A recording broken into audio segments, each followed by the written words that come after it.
Hello, let's talk about Middlemarch by George Eliot, published in 1870-71 by a very able, self-educated woman, openly living in sin, as the Victorians would say, with a married man.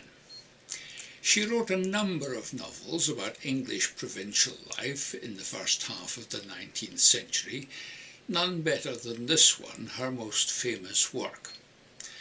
Though some of you may have others as your favourite Victorian novelist, and Dickens, Trollope, Hardy and even Henry James must run her close, Eliot has a quality of writing that sets her apart.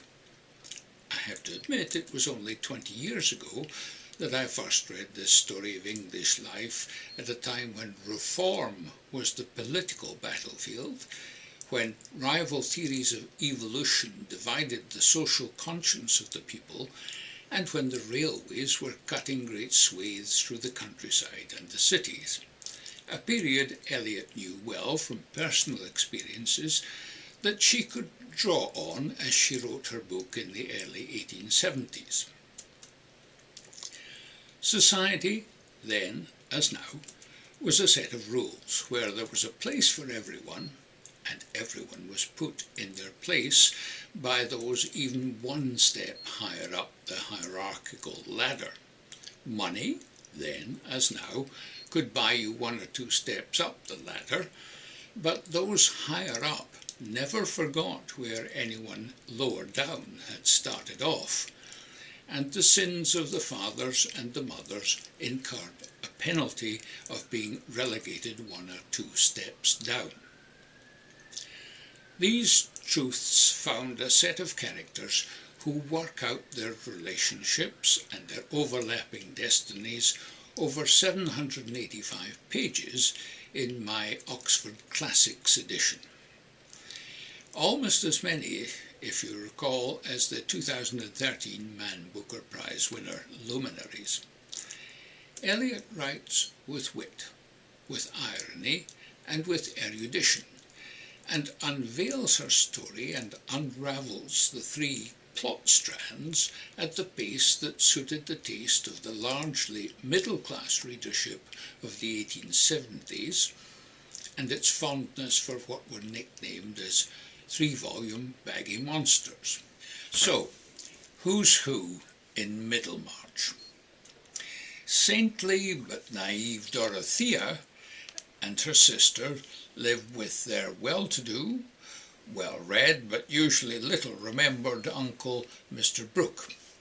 They are among the novel's representatives of the upper classes, the landed gentry. Dorothea aspires to do good for others and to learn, but by contrast her sister Celia just wants a rich husband.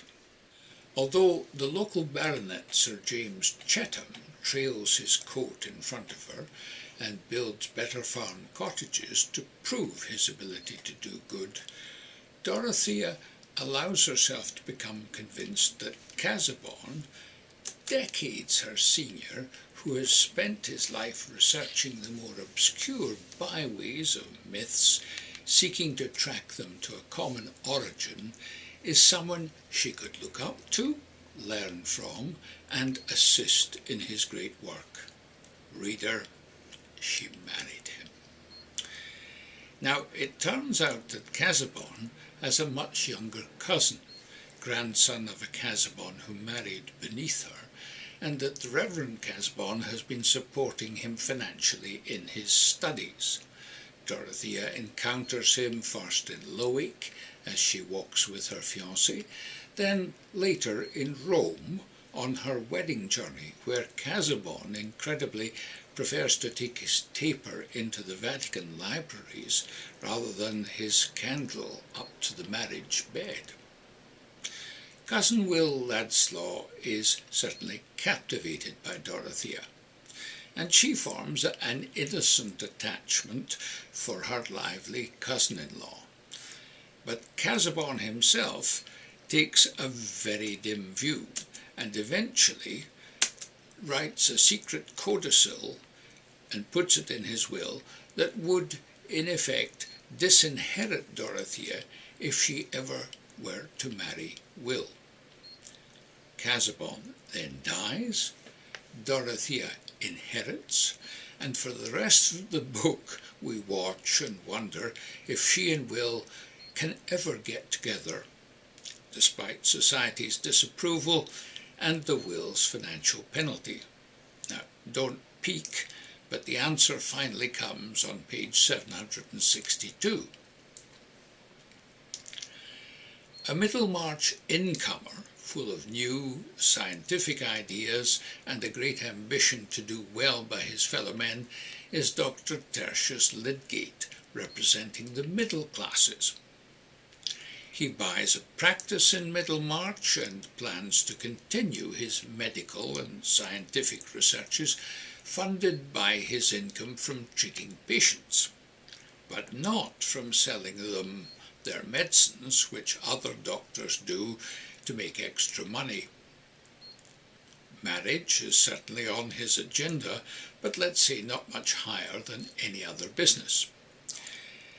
And that is until he's noted and coveted by Rosamond Vincy, a pretty, empty-headed noodle who cannot conceive that others would not want to do things her way, and is so convinced of the rightness of her arguments that many a time and oft she simply does the opposite of what she has promised. Reader, he married her. Alas, Lydgate's patients are often slow to pay, and he is shunned by other local practitioners, not least when Bible-punching wealthy banker Mr. Bulstrode appoints him, but with no salary, as medical superintendent of the hospital he has financed. Now, it wouldn't be a Victorian novel if there were no skeletons in most characters' cupboards, and Bulstrode, it turns out, has his share. By becoming obliged and later indebted to Bulstrode, while trying to please and placate Rosamond, Tertius is drawn inexorably into the banker's problems. Rosamond, quite deliberately and without telling Lydgate, thwarts her husband's plans to move out of their expensive home into a more economical one, pushing him ever nearer financial and social ruin. How the Doctor's story ends is also not revealed until very near the end of the book. The real workers and hard grafters in the novel are the Garth family. Caleb Garth is a fairly representative businessman, a successful agricultural manager, surveyor and engineer, yet who cannot always manage his own finances well. He supports his family and is well liked in the community and loved by his wife and children, including homely daughter Mary.